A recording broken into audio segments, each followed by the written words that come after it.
Mark Rogers TV USC edition coming your way every Wednesday night. We can only do it with Nick Dempsey from Conquest Chronicles to break down the latest in USC football. And even though there are no more games to be played for, and I hate to mention this, Nick, 8 months, there's plenty to talk about, of course, with National Signing Day coming up in 3 weeks to hopefully fill the roster with a number of 4- and 5-star recruits to replace all those guys that, unfortunately, being college football fans, we have to see go on to the NFL a year early.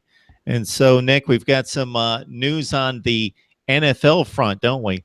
Yeah, so star wide receiver for the Trojans, JuJu Smith-Schuester, has decided to turn pro. Not a huge shocker because he's had, some amazing seasons with USC. I'm not sure if he can improve his draft stock really any by coming back for another year.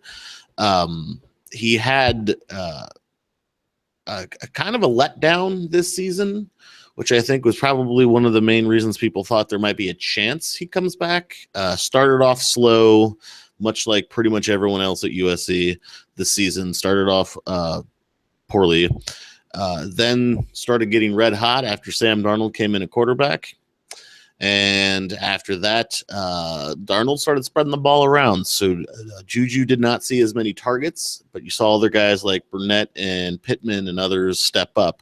But I think he's certainly made his case for being an elite NFL-ready wide receiver, and he's going pro. And you wish him the best of luck, and now you just hope that someone else steps up in that line of elite wide receivers for the Trojans. Yeah, it's interesting that you mentioned the production drop from 89 catches to 70 this season, still caught 10 touchdown passes, finishes his USC career with 25 total touchdowns. I don't know how JuJu Smith-Schuester projects as a return man in the NFL.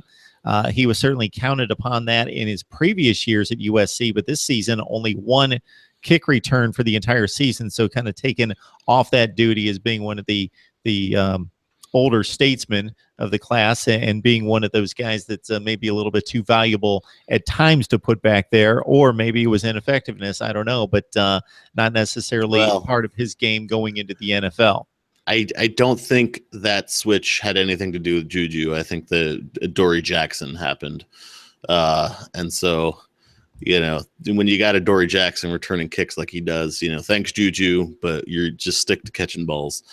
Well, yeah, I definitely would have mentioned that because, of course, Adoree's the guy back there, but there were a few other guys that still worked into the mix, both as kickoff and punt returners, mostly as kick returners that stole a few away. But, of course, Adoree's the star in that phase of the game and in a number of phases of the game, and that's a perfect segue because we're still wondering whether with about 4 more days to determine eligibility for the NFL draft and make that decision, Adoree's decision is still out there.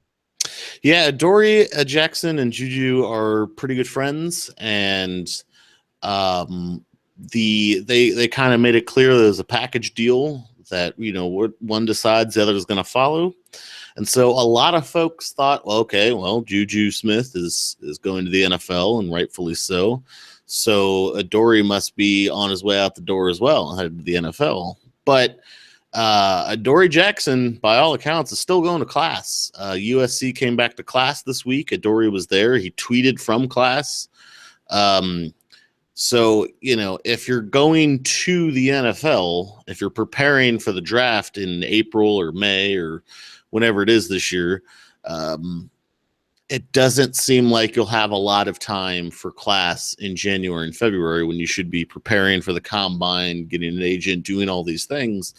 So a little bit interesting there that he's still going to class, which leads a lot of people to believe or perhaps hope that Adoree is coming back to play another year. Perhaps he got his evaluation back. Did not necessarily like what he heard from draft scouts. That could be a possibility, but Adoree's still up in the air, and he's running out of time to declare if he's going to make a move to the NFL now. So it'll be interesting to see what he does, but we're still waiting. Damien Mama Definitely a player who, once he stepped on campus as a freshman, made an immediate impact, got plenty of playing time as a freshman. Honorable mention as a Pac-12 selection there, started every game as a sophomore and continued on for the rest of his career. So only playing 3 years at USC, still with 30 starts, and he's moving on as well. Yeah, and that's one of those things you would have loved to have Mama back. He's quite talented, but 30 starts, that's a lot of wear and tear on the big guys. And so, you get it. It's concerning though if you're USC, because you're also losing off the offensive line. Now Mama's gone. You're losing Chad Wheeler, and of course, the big man Zach Banner. Those two are seniors, so we knew they were moving on. So you've got 3 guys to replace on the offensive line. And that's concerning. You've got Sam Darnold, who's red hot. You've got a coach that wants to maintain balance between the run and the pass. And typically we see that when teams have to replace 3 offensive linemen, they don't do so well. It's tough to move the ball. And so if there's an area of concern, now I'm not saying that, Damien Mama coming back would have completely reversed USC's fortunes next year, but you got 3 guys you got to replace on the O-line. So, if there's an area of concern for USC, I think one up front will absolutely be, who they're replacing on the offensive line.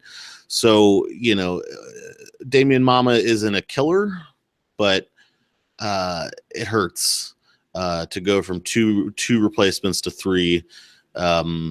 Especially since you've also had problems at center with injuries and everything else. So now all of a sudden you might have to, hopefully they can reload instead of having to reconstruct the whole line. But that's going to be interesting to watch how they develop that.